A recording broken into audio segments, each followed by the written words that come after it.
Hi, I'm Lanita Medina from Camden, Maine. Today I'm going to show you my heritage album. This album is really special because when I decided that I wanted to do a heritage album, I asked my mom to come from California to Maine and stay with me for a month so we could go through all the pictures and have her put the stories in her own handwriting and just explain some of the things that I had. Now, I think that they gave me all the pictures because they knew that I was doing the pictures of the family, and it just made sense why I had them all, but of course I didn't know the background. Now, before I go into explaining all about the book, there are a lot of cool things in here that if you're making a heritage album, it'll give you things to think about. This last weekend, we just finished a Creative Cafe International virtual retreat with over 700 ladies from all over the world. And this includes 10 to 12 classes with 6 instructors.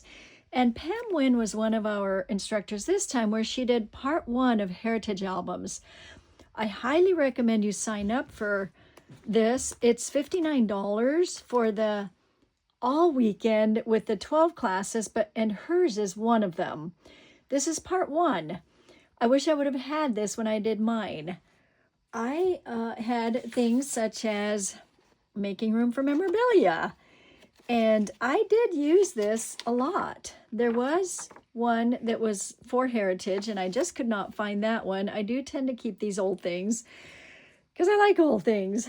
But anyway, so I'm going to just continue on showing you and then intersperse things that I think will help now that we didn't have at that time. So I'm pulling out some of the pockets here that I think I want to show you. This is, let me just back up a little bit. I have older pictures that are a little bit thicker and perhaps a bit too thick to go into a scrapbook. And so these are ones that just sit on my dresser. Actually, both of these are down in my creative memories area where all my customers come. And it's just nice to have heritage pictures there. You're going to see this a little bit later. I'm going to talk a little bit about this, so I'll set that one aside. And then this is my grandmother. So this is probably around the turn of the century, 1900. And of course, this is also my family. My grandfather is in here. And it's just kind of fun at a Christmas, just fun to see all the way they dressed and all this stuff, and to be able to preserve these pictures. All right. This first picture here, I'm going to raise it up, and then it is as clear as anything. It is a matte finish, but this came from a glass picture. I couldn't find the glass picture to show you what the original looked like. It is in my stuff somewhere, but I'll have a lot of that stuff like in boxes that are archival. So that's probably where it is, but you can actually have prints made out of glass photos. So Landstrom was my grandfather's name. And of course, my mother before she married. So that's why it's called Landstrom. But I do start with I guess I'm interspersing my grandfather and my grandmother together. I want to talk a little bit about the colors here. When I first wanted to make a heritage album, I gathered my dad's family and my mom's family pictures. And so I wanted to be able to distinguish. I wanted to go from Grandma Landstrom's to Grandma and Grandpa Landstrom's to the Adams side. Well, I did not realize that I had so much of the Landstrom side that it filled an entire album here. This is as thick as this should get. I know I have a little bit of room here, but there are some cardboard pictures in here, and I just don't want to put any more weight on this one. So the color coding was to be able to distinguish. My grandmother's favorite color was green, and so I thought, okay, I'll go with green for the Landstrom side. And For the Adams side, I went with maroon because it was an antique-ish color, and I think Grandma liked that too. But then I really didn't need to color code them because all of them are green in here. But think about that if you're doing a heritage album that has both families in it, so you can distinguish quickly by color as soon as you turn a page. Oh, that's that family, and oh, this is this family because it's that color. Okay? Now I said you'd see this picture again. Here it is right away. So this one is a photocopy, but I made it bigger because I wanted to see a little bit better my grandfather, and I think this one is my great-grandmother. So when you're photocopying, you can make them as big as you want. Let's see. Okay, this is one of the cardboard pictures that I have, and I want to show you this one particularly because this one is one that came in here. Now we know that this has acid in it. It's not like an archival type because of the pocking that it did on this picture. It discolored it. You can see little spots. But I did want to keep it with this because of the story. Like, this is how the pictures came. It's a portrait. It comes in something special. So I wanted to keep it together. Now, the nice option that we have now or today are these pockets like this type or this type. And these are ones that will adhere right to the page, kind of like our old slide-in pockets that used to be on a page, but I'll show a little bit more about this later. So this could go, I'm pretty sure this one will fit. Let's see. This could go, make sure I'm in the picture here because I tend to move my stuff and then I'm crooked. Okay, so that fits in there. And especially if there's writing on the back, you really, really want something like this where you can pull it out. And even though I took the page protectors off of this so it won't glare as much, you would still be able to tape this. It has adhesive all the way in the back right to your page. And if you wanted to pull the picture out, you could. But basically, it would be to keep this picture away from the cardboard. Now, I use these plastic sleeves because that's what we had then. But I am actually going to just stick this right here just to remind me that that's how I want to put this picture in here so that it's not going to be exposed to that cardboard anymore. This I think I did 20 years ago. I should look, but all right. Now I took this out a little earlier because I want to show you an original. Do you want to put your originals in here or copies? I did both. This is an original newspaper. This is a copy. This is the original.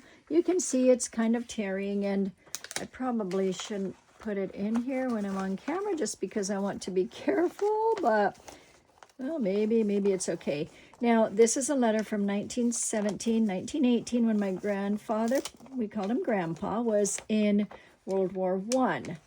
The war to end all wars is what my mom always says. Okay, so I need to be careful with that one and tuck it in a little bit later. What do you do with originals if you decide to photocopy?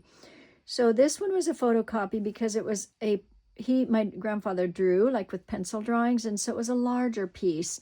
And I wanted to fill it more with pictures, although you'll see some more of his drawings later. So here's an original letter. This is 1917. And some of them I have the envelopes. Oh yeah, here we go. Here's an envelope, no stamp, but 1917. And so as much as possible, I wanted to put originals in because otherwise they'd be in a box, right? And copy, original, copy. Now, the cool part about newspapers and putting the originals in is that the pages here are Creative Memories pages. The paper is acid-free, lignin-free, and buffered, which means that the acid from a newspaper is not going to migrate like you see it migrating on the old sticky type albums. That you can see the yellowing starts creeping through. But I did put them in little pieces of plastic that I had cut down. We have little tiny pieces like this now that can also be cut down. They're not as clear, but you can still see through really good. All sorts of sizes, and they're called peekaboo pockets. We used to have these. We don't have any more. Maybe they'll bring them back, but we do have all sizes of those, larger ones included. Here's an SOS. Okay, that's an original. A lot of fun stuff here, postcards and so forth, and ration cards. Okay.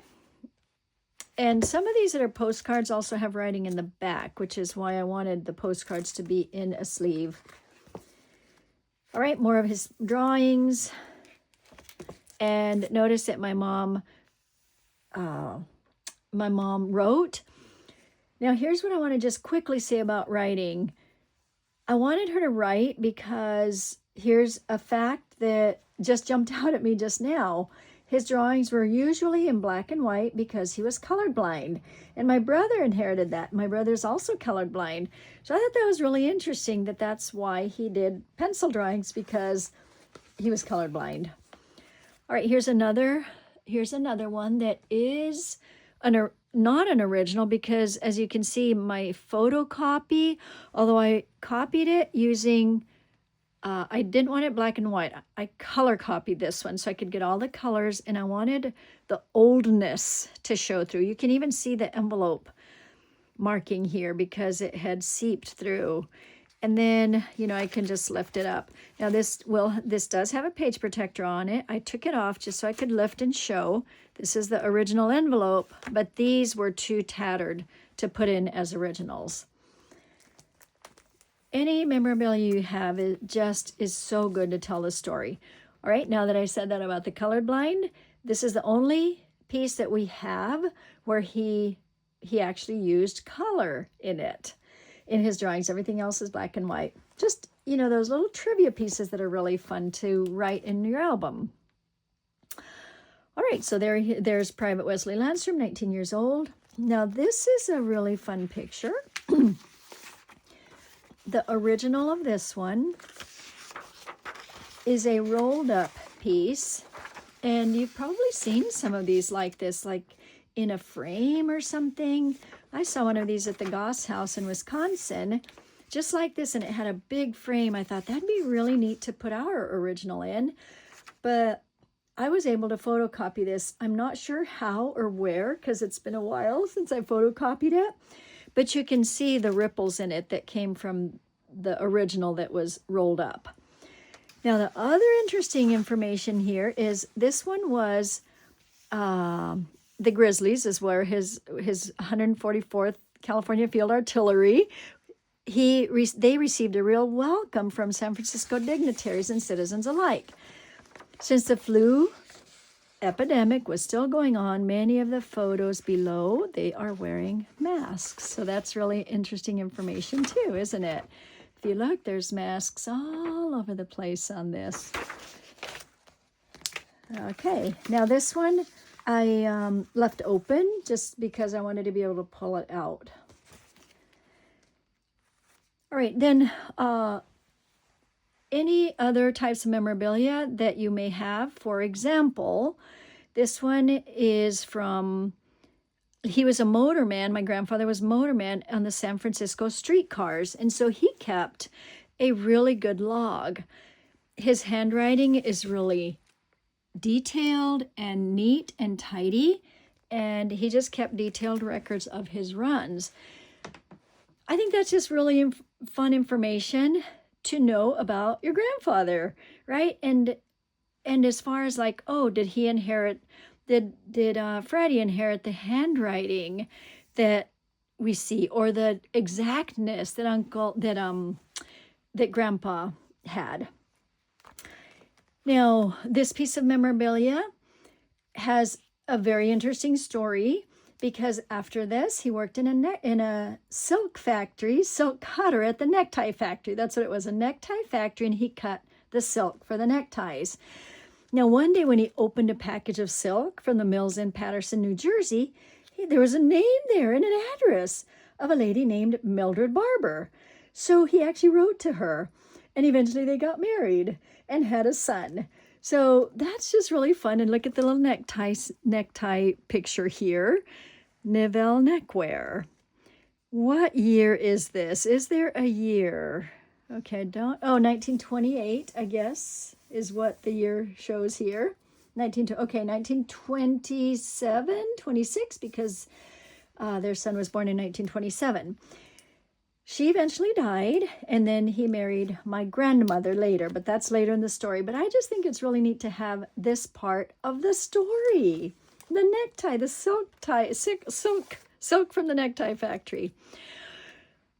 Another fun piece of history or information. So these are tin pictures. That's why they're crooked. And I mean, look how well they've survived, right? They're not cracked.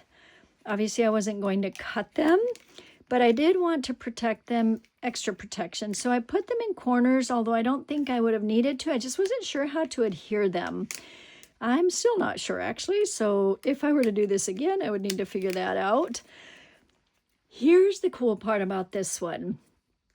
On the back of this picture is a stamp. Now, let's see. I like to be able to take these out. That's why I took all the page protectors off, or many of them. So the back of this one has a stamp, and I wasn't sure why. Like, Mommy, why is there a stamp on here? It's a 2-cent stamp. So she said, well, it was something to do with a revenue stamp. So sure enough, we looked it up, and from September 1864 to August 1866, there was a Lincoln tax on all photos that was used to help finance the Civil War. So during this period, there were stamps on the back of pictures. Did you know that piece of trivia? The other interesting part to this story of my grandparents is that they had a house fire and everything burned. So how did these not burn? My other side, my Adams side, they had a house fire also, and a lot of their pictures burned, and I have the charred pictures, but it's just really interesting. By the way, the name Taylor, so he was this Richard Taylor, a cousin of some sort, or yeah, some family. I cannot remember, but they were related to President Taylor. So that's kind of fun. Thicker picture here, but it wasn't as thick as the other cardboard pictures, so I put it in. And then all these fun little memorabilia things, right? Yeah. It's courtship cards is what they were called. Like, they would give each other they would write on the little named, what does it say? These are cards which were exchanged during the courtship of Jessie Taylor and Leonard D. Blaker. All right, another cardboard picture, another thicker cardboard picture, which is, it really wants to just swish back and forth. So that's kind of like, yeah, that's why it's harder to put those in, but better than just leaving them in a box. Okay, more original memorabilia. This was something that, it is something that I still have. It's like raffia and a little rose. This was given to my grandmother at her graduation, and it sits in a box. And I thought, well, what good is it in this box? So I took a picture of that, closed it up again, and then I have it in the album. So take pictures of things like silverware or plates, china, or war medals. I actually found my grandfather's war medals in a drawer the other day, so I want to add them to this album because they're his. All right, so we continue on with, just a lot of memorabilia, originals, and then photocopies. You can see originals are yellow. The photocopies are color copies of things, so they have a little bit of a yellowish tinge to keep with the what they actually looked like. So you can see that there is not a lot of decoration, but there is writing. Now, I like this one because this one is an actual doily that Grandma made, my grandma. And even though it has holes in it and whatever, it's flat enough that I can put it into this album and at least keep one of her things that she crocheted. All right, so then we continue on to their marriage, and then Grandpa started the Wheat Puffties in Redwood City, California, started a health food company, and it is still alive and well today. My grandfather sold it to his brother, so it's a different name and whatever, but I think it may still be called Landstrom Ooh, is it still Landstrom? But anyway, it's just kind of fun history that we have that piece from the original cereal boxes. A card with red lace for the new baby when my mother was born. Okay, and this is a really neat part here. When my mother was born, I guess he was sent to the store to get some baby things, and he found an envelope, because this is from 1930, December 11, and he wrote on here, let's see, bottle, baby bottle, slippers, belt, baby things, brush shield, soft rubber, large package of cotton balls. It's just interesting what a baby needs, or maybe what the mother needs, right? And I have it here in his handwriting. Can you believe the things that were kept? I'm so glad they kept this stuff. No wonder I keep everything, huh? Yeah, I have a hard time throwing any memorabilia away. I like pictures that have been painted. You know how they used to paint them. Now, on this one, this is a letter that my mother wrote from summer camp to her parents, or to her dad, dear daddy. And what I did is I saw that it was 1938, so she would have been 8 years old. So what I did is I found a picture of when she was 8 and put it with the letter, because I wanted to have context with the letter of what she looked like. And then it continues on with her and her brother, Wesley, and, you know, then her and her school, and then where she graduated from, and just a little bit about the things she was involved in. She was a school teacher. And then it goes back to my grandparents in their later years. And how sad that there's no writing here. But you know what? My 94-year-old mom lives with us now, and so I'm going to have her finish filling this out. And I probably will want her handwriting the way it is now. And that's the cool thing about going back and writing later. You can write, and like I could write on here and say, Mommy is writing this for me, and she's 94 years old, so her handwriting will be different than it was 20 years ago. And that's just, you know, it's fun to know that when you look at handwriting from before and now. All right, again, color pictures start coming in, because now color is in the picture. Like, that's color started. 1974. I think color started before that, but and then of course the retirement years, and grandma is an older lady. And then I just put some memorabilia in, like I don't know what this is called, but handmade cards that have the little crochet stuff on it. And all these that were just sitting in a box, so why not put them in?